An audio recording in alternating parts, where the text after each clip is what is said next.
Сәлеметсіздер ме балалар? Дизайн және технология бөлімі бойынша тақырыбымыз бұйымды әзірлеу және әрлеу. Сабақтың оқыту мақсаты сенімділік пен дербестікті көрсете, әртүрлі техникаларды, конструкция түрлері мен заманауи материалдарды қолдана отырып, ерекше күрделі бұйым жасау. Оқушылар, мына заманауи материалдан жасалған орындықтар, столдар және дивандар. Жиһазды дайындау кезінде құруда ескерілетін сұрақтар. Сіздер материалдарды қалай бекітесіздер? Сіздер қосалқы бөлшектерді қалай құрайсыздар? Сіздер бұйымдардың эстетикалық шешімі қандай? Сіздер жұмыс орнын қалай дайындайсыздар? Құралдармен жұмыс жасау кезінде техника қауіпсіздігі сақтау не үшін керек? Әрлеу материалдардың тобы, ағаш бетін дайындау, дайындалған бетке қолдану үшін, лакпен жағылған бетті әрлеу үшін. Ағаш бұйымдарын әрлеу. Әрлеудің түрлері үш түрге бөлінген балалар. Мөлдір, сәнді, мөлдір емес. Мөлдірге лактар, олифтер, жылшық пастасы, сәнділерге көркем күйдіру, ағашты ою, ағаш бетіне сурет салу, мөлдір емес, эмальдар және бояулар жатады. Олардың көптеген сипаттамалары бар, балалар. Олардың негізгі ерекшеліктері кеңістіктегі визуалды үйлестіру. Бұл ерекшелігі дұрыс емес пішінді кішкене бөлімдер жобалау кезінде өте маңызды.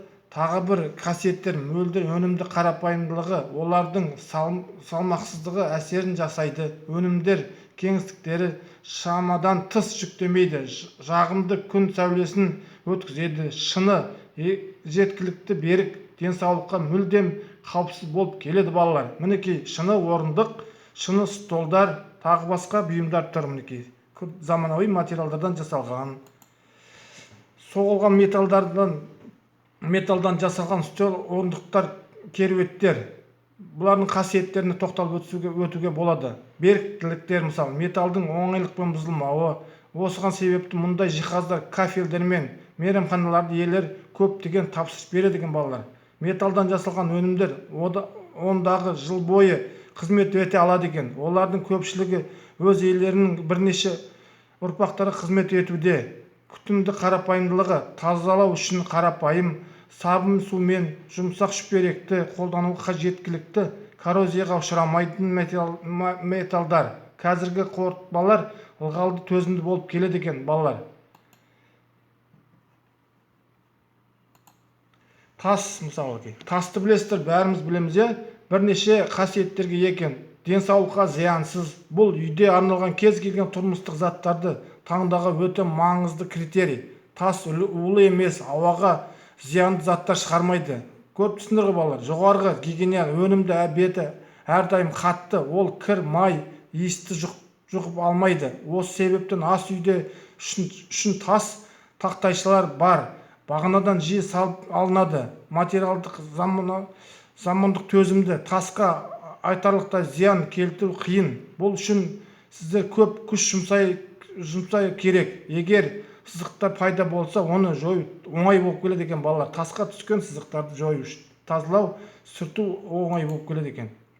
Фанер, жиһаз жасауға қолайлы, қауіпсіз, арзан материал екен білесіңдер, балалар. Күнделікті тұрмыста қолданамыз жаңа. Үйде болсын, мектептерде болсын, офистерде болсын, сонда көбінесе қолданатын осы фанер материалдары. Тапсырмалар, балалар. Осы орындау кезіндегі тапсырмаларға қандай тапсырмалар қажеттілігін атап өтейік. Біріншісі, технология картаға сай дайындамаға өлшем түсіру, балалар. Екіншісі, дайындаманы дұрыс аралау. Үшіншісі, дайындамаға алғашқы өңдеу жұмыстарын орындау. Төртіншісі, дайындамаға соңғы өңдеу жұмыстарын орындау. Ал балалар, қажетті құралдарды қолданып, бұйымдарды әзірлеңіздер.